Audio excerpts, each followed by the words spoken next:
viral attention for sharing her regrets about ditching the idea of marriage and family. Now, her article in Business Insider reads, quote, "I'm 38 and single, and I recently realized I want a child. I'm terrified that I've missed my opportunity." That woman's name is Melissa Persling, and she's revealing to Fox News Digital what she thinks caused her current situation. Listen. I feel unbelievably betrayed by feminism. I was constantly fed this idea that women can do everything. We don't really need men. Women can have the great career and have the kids that they like and change the tires and do this. I mean, I grew up thinking, and men are great, but like I can do all the same things. I do feel in many ways betrayed by that line of thinking. I kind of want to go back to some of those teachers and coaches and say, what the hell did you mean by that? Because women can't do it all. We can't. Katrina, what are your thoughts on this? Okay, I'm going to go deep here. So I have a lot of opinion on this, and I really think that feminism in some ways has really sabotaged women's happiness. And the reason I believe that is because we are asked to do all these different things, right? But then our nervous system goes whack. Like I know for myself, I'm in work mode and then mother mode and then family mode, right? And so your system just completely goes out of whack, which is why I truly believe, and I found this quote and I thought it was so telling, is that the divine feminine is the rawest, wildest, and most honest mirror a man will ever encounter.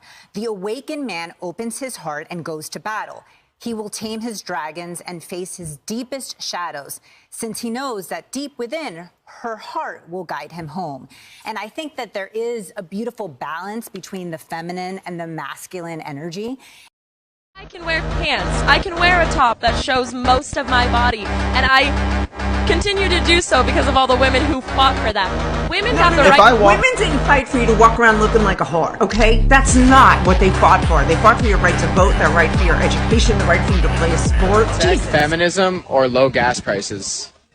I guess low gas prices, because ever since the feminist movement, it's been a lot harder for me to find a guy to pay my bills. And all of a sudden I have to work and I have to do all these things. And I honestly don't want to work. I would rather stay in the kitchen. Mind you, I need some cooking classes, but I think I could take a couple cooking classes and make somebody really happy. You want to know what fucking sucks? I'll tell you what fucking sucks. What sucks? Shoveling a ton of gravel. That fucking sucks. Yeah, if you got lady muscles. The whole entire time I'm shoveling, all I'm thinking is, who the f*** are the women that wanted equal rights? The women's movement. Who wanted to do the man's work? Because I fucking didn't. I'd rather be inside making sandwiches and serving iced tea. Fuck this bullshit. I don't want to be equal. I don't want any part of being equal. I will make sandwiches. I will cook dinner. I will wear an apron. I will clean house. I'll vacuum. I'll do whatever I gotta do to keep from fucking shoveling rock. And the difference between TikTok and Facebook is, after I get this shit done, I'm going to get on Facebook and brag about everything I accomplished and how fucking happy I am. But just know the truth. I'm pissed. I'm not happy. It doesn't make me feel good. No part of it. Don't want to do it. Matter. This is what happens.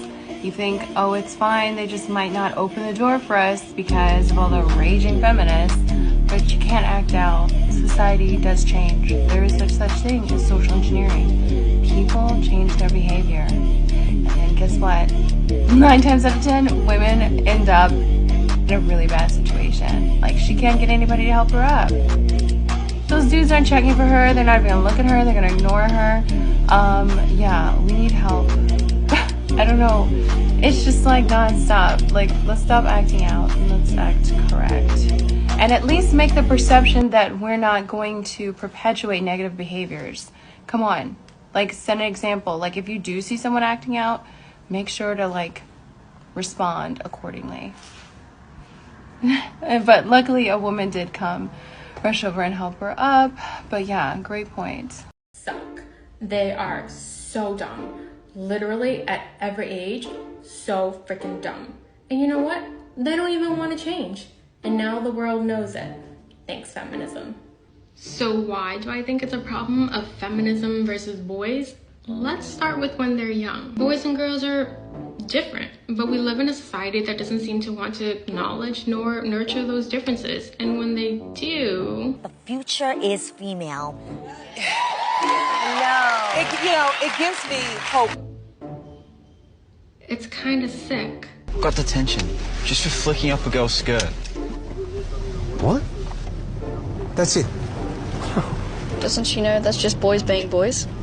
Yeah, I mean, I've already accepted that as I grow up, I'll probably be harassed and even abused. Sorry. That's not what I meant. I think I threw up a little.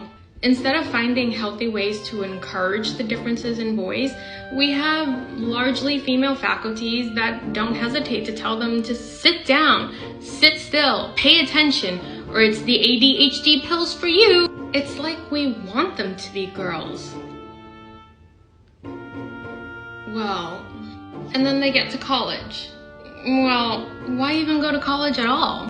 Men attending colleges has dropped to 40% in the past academic year. Men aren't even welcomed there. The very broad brush of feminism has painted every guy on campus as an evil participant of rape culture and the misogynistic patriarchy that's trying to keep women down. By teaching women to climb the corporate ladder and to date without intention, why do some women have such an obsession with being on top? Families aren't being created. Families in which both mother and father are present. And then, having removed the male influence, they turn around and blame men for the problematic men that they've created. I'll let the man who said it best say it again. You give them this message that it's okay to be a man. It's not okay. It's necessary. What the hell are we going to do with What would our world look like without sons, brothers, fathers, husbands, and uncles? It has taken raising sons for me to realize how toxic society can be towards men. Oh, the good ones are taken. The future is female, or men need to behave, are constantly tossed around, cloaked in feminism or equality. But why is this okay?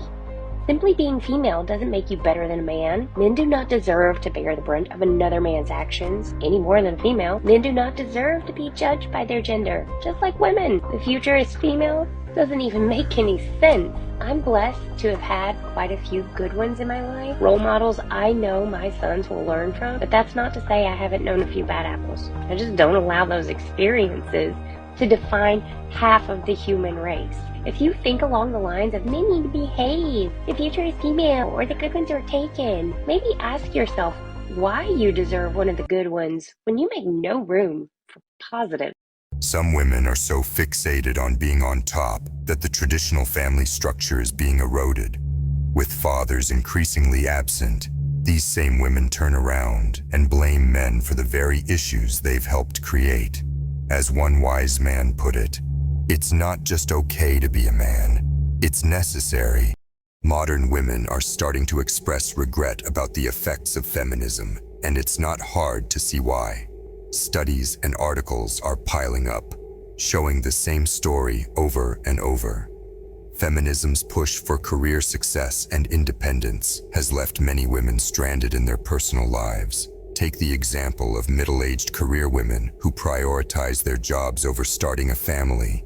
Now, they find themselves lonely and wishing they had made different choices.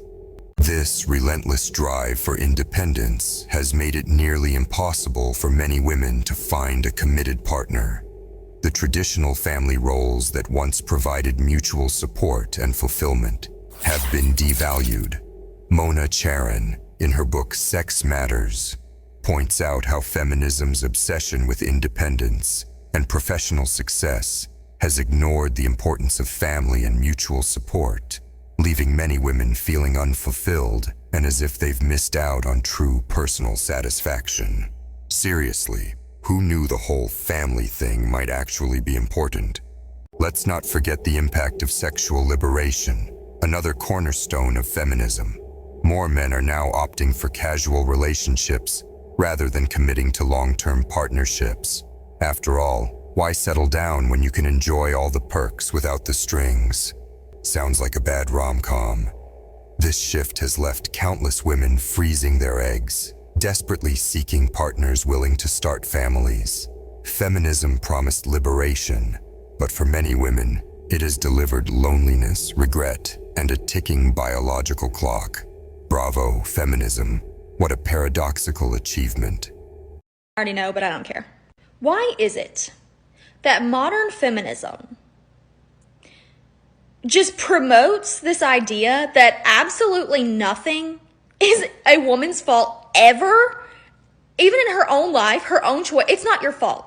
It's not your fault. It's men. It's all men. And I get these comments all the time saying like, oh, you're shaming women because they got abused, or you're shaming women because they got, hurt by a man or whatever. You're shaming them like it's their fault. First of all, no, I'm not. It's not your fault that a man is evil and abusive. Okay, that's not your fault. You're not responsible for that. But you are responsible for yourself and the positions that you put yourself in. And me personally, if I was consistently choosing these absolute garbage men to date, marry, whatever it is, that are consistently abusing me, I think it's fair that you should self-reflect. Like, you can sit there all day long and go, men are horrible, men are trash, men are this. Okay, but is that helping you? Is that serving you? Is that mindset getting you anywhere? No. So instead, why don't you take a little responsibility, self-reflect, and evaluate, why is it that I keep choosing these horrible people? And then correct that. And do better for yourself and have a good life instead of whining and crying all the time that men are so horrible. Not all men are horrible. Not all women are good. But you can be good and you can make good choices. I don't know. I just feel like sitting here and telling women that nothing is their fault it's not helping anyone. It's just not. And I know there's people that are going to sit there and go, that's not what's happening. Is that what's happening with every single person in the world? No, I'm not addressing every single woman in the world. I'm addressing the ones who think this way, because there are women who think this way, and they live in my comment section. Every woman is capable of making better choices for herself. Don't be a victim. Don't waste your time sitting there blaming men for all your problems. Be smart, make good choices. You're capable. Do better for yourself. If anyone cares, I now identify as bacon. 73% fat and salty as fuck. So nothing bad happened? You didn't wreck it? You didn't hit anybody? You didn't run anybody over? You didn't get a speeding ticket? Wait, Jeffy, why are you making that face? Jeffy, did you get a speeding ticket? If someone puts me, drafts me in the military, I'm so sorry, I'm running the other way. Do you think that men have a duty to defend you while you sleep? Do you think that men would be cowards if they did not go to the draft? I don't necessarily think they'd be cowards. Well, then who would protect you? Couldn't tell you. Do you think that men have a responsibility to show up for the draft if they're drafted? To defend the nation, to make sure that you're protected? Yes. Well, then how come you don't? If men who aren't drafted in the military don't protect us, I don't know who's going to protect us. Right. So if they have that responsibility and they're cowards if they don't go to the draft, right? Somebody has to go. You prefer that it's them over you, right? Yes. That doesn't sound very equal. You're talking about feminism being part of this equality and anti-patriarchy. It would appear that the patriarchy is necessary because you want them to go and fight wars on your behalf so that you can sleep at night without having any troubles, right? And you don't want to go fight those wars. I'm sorry. Not everybody fits in the bad bitch genre. It's a genre. Not everybody fits on the Rasta. Whoa, whoa, whoa, whoa, whoa, whoa, whoa. No. No, we're not doing that. No. I don't know why you're into this, but we're stopping it right now. This is Put a Finger Down, Places You've Had Sex edition. In a car. In a hotel. In a shower. Someone else's house. A movie theater. A cemetery. School. Work. A park. A river, pool, or beach. Woods. Or in your own house. A heartfelt story of how in 11th grade I became a school slut. I just moved across country and started a new school. I had exactly one friend. We'll call her Shady, because she was a shady fucking bitch. She started dating a senior boy and didn't want to hang out with me. which is fine. She got all these new cool friends and they didn't like me because I was new and a girl, and I guess that's enough reason. Well, Shady started telling everybody that I fucked a bunch of people, and I was like, what the heck? Who? I literally sit at home and watch Harry Potter. I have no friends. Nonetheless, they'd taunt me in the hallways and be like, you slut. Or they'd follow me to the classroom and be like, we're gonna beat your ass. They'd message me on Facebook and be like, we're gonna kill you. And I'd be like, why don't you like me? And they'd be like, die. And I'd be like, okay, fair enough. So I got tired of the bullshit. I was like, I'm gonna become the one thing they fear the most. A real whore. So shortly after, I made one other new friend. His name was Juan, and he was great, and I loved him, and he would invite me to all the parties. I'd go to these parties to get drunk and make out with the guys that these girls liked. Yeah, I mean, it's pretty petty, but yeah. So when I would return to school after the weekend, they'd be like, you're a whore. I'd be like, true. There's really no moral to the story, but if you can't go high, just go really fucking low and beat bitches at their own game. The old school notion that men should defend women is deeply rooted in chivalry and protection. Think knights and shining armor. But fast forward to now, and this idea is getting a major makeover in the name of gender equality. Sure, some still hold on to the belief that men should be the protectors, but others are out here waving the flag for shared responsibility. Because why not let everyone have a crack at playing the hero? Now let's talk about the decision to get one's tubes tied. Yeah, that's a whole other can of worms.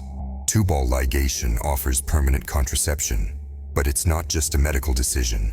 It's like stepping into a social and emotional minefield. Women, in particular, get the joy of facing societal judgment and emotional weight, making this choice a deeply personal and complex one.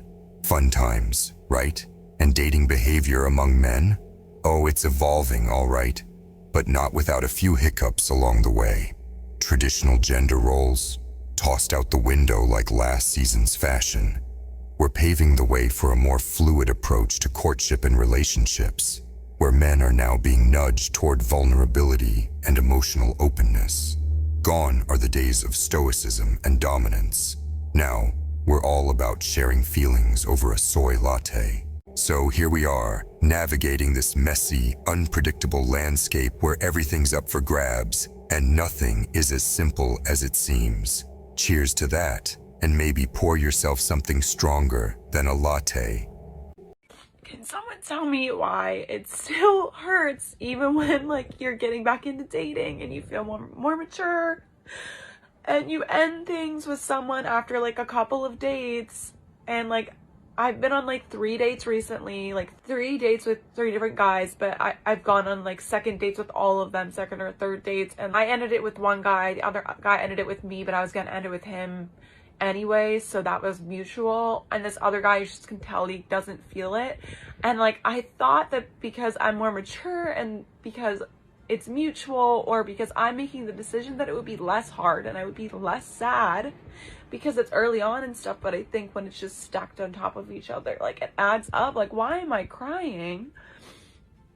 Does anybody else feel this way? Even just when you feel you're mostly healed and you're going back into dating, why does it still fucking hurt? I hate it out here.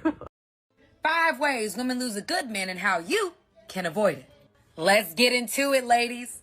Number 1, taking them for granted. A man been so good to you for so long, you no longer see the value in him and what he does for you. Number 2, not communicating well or effectively, like expecting a man to read your mind and getting mad when he can't. Number 3, being dismissive about how your behavior makes him feel, or becoming overly defensive when you're being held accountable for your actions. Rumor has it that women struggle with accountability. Number 4, being self-consumed and unwilling to compromise. Being so hyper-focused on your laundry list of needs, desires, wants, that you neglect his needs in the process. Remember, a relationship is not just about you or one person getting their needs met. And number 5, allowing your unaddressed trauma, your insecurity, make it hard for that man to enjoy his life and pursue his purpose in peace, becoming insufferable. The number 1 way to lose a good man is by acting masculine, exactly like you're doing right now. Men don't want to be married to another man. They want a soft-spoken lady who brings them peace, not stress. Every time this type of woman opens her mouth, no matter how inspiring her speech is, it sounds like she's nagging. Honestly, it's like she's telling you to take out the trash every time she speaks. These women need a mute button because, let's face it, Sometimes silence is more golden than their never-ending stream of pointless chatter. And when she talks about the basic requirements in a relationship, it's painfully clear how bad dating has gotten in the West. Where's the mention of cooking, cleaning, or, actually making a man happy? To sum it up, stop being a self-centered bitch. Or, maybe just try being a little less extra. My biggest regret in life is getting my tubes tied. And it's not just because I want to get pregnant again. Doctors will promise you that it's not hormonal. It is. And it's caused my hair to fall out at a very alarming rate, weight gain, and not being able to lose that weight. And let's not even get started with the fucking periods. My periods are so bad after getting this procedure done that I have to get iron infusions because I'm severely anemic because of the amount of blood I am losing during my period. My doctor's solution, getting back on birth control to control the bleeding. That defeats the fucking purpose. I got this done so that I didn't need birth control because it's really bad for your body. Truth be told, I would have rather just stayed on birth control because the effects that this has had on me is worse. If you're on a birth control that you don't like, you can stop taking it or you can have it removed. Once you get your tubes tied, you're stuck unless you pay $6,000 to get them untied. And when I said that in my last video, because I made a video saying I regretted getting my tubes tied because I wanted more children, that is true. But I said that I wasn't paying $6,000 to have it reversed. Everybody was like, well, if you can't afford to pay $6,000, you can't afford to have another child. No, I just don't see a point in paying $6,000 for a 10-minute procedure that you only have a 50% chance of even getting pregnant again. Because doctors will tell you that there's a 75% chance you can get pregnant after getting them untied. My doctor told me it was way less than that. It was only about 50%. And that's another thing. These doctors are not fully transparent with you. I did a lot of research and I was aware of the negative side effects. When I brought it up to my doctor, he assured me that that's not true. And so I went ahead and got this done, and I wish I didn't. Depression. My depression is worse, way worse. My anxiety is way worse. My mood swings is way worse. Most women who get this procedure end up needing a full hysterectomy. Speaking of hysterectomies, I would have gotten a hysterectomy, but most doctors will not do it unless it's medically necessary. I did my research because I really only wanted to go through with this because I was told that it was not hormonal. When you do your research, it'll tell you that it's not hormonal. And your doctors will tell you that it's not hormonal and that it does not affect your periods. It's a lie. It does affect your hormones tremendously. And if you read the comments on that video that I made, it's pinned, you will see that it affects your hormones. And all these things that your doctors promise it doesn't do, it does. And I know every woman's body is different. Some women get this procedure done and they have no issues. But there are a lot of risk factors that come with this, and they're very common. Sex drive. Since getting my tubes tied, I hate the thought of sex. I kind of have a case of a dry down there, okay? That's also very common. Most women end up being put back on birth control to control the bleeding, which again defeats the purpose and is what my doctor tried to get me to do. A lot of women experience depression, anxiety, lower sex drive, hair loss, all these different things. And doctors tell you that it's not because of hormones, but let me show you this. Some doctors speculate the lingering problems could be the result of hormone loss or other undiagnosed conditions. Hormone loss. How would that happen? I don't know, probably because getting your tubes tied affects your hormones. And I'm not trying to tell anybody what to do with their body. It's your body. It may work really well for you. I'm just going off my experience, and I'm going off the experience of many other women who have commented the negative experiences they have had after getting their tubes tied. Doctors are not fully transparent with you. They don't tell you the truth. And when you look on Google to do your own research, one thing tells you it affects your hormones, one thing tells you it doesn't. There's no definite answer in anything. And obviously there's not going to be, because like I said, every woman's body is different. But these are just things that I want you to take into consideration if you are thinking about getting this procedure done. Because I wish I hadn't.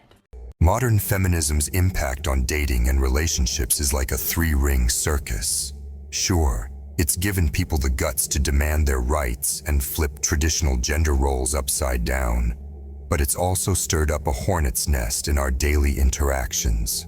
Single mothers have it even tougher. Balancing kids and dating is hard enough without society's outdated judgments. Yet, many single moms are out here smashing stereotypes, showing incredible resilience, and finding real connections despite the odds. When you dive into feminism, dating behavior, and personal experiences, you see how society's norms and individual choices clash and evolve. It makes us question the old rules and strive for more understanding and empathy in our relationships. But let's be real, the journey is bumpy, and the debates are far from over. What do you think? Seriously, I'm asking. Drop your thoughts on feminism in the comments, and let's get this debate rolling. Make sure to like and subscribe if you learned something from this video and want more of it. Your support keeps the content coming and the conversation going, and don't be shy. Share your thoughts in the comments. I want to hear from you.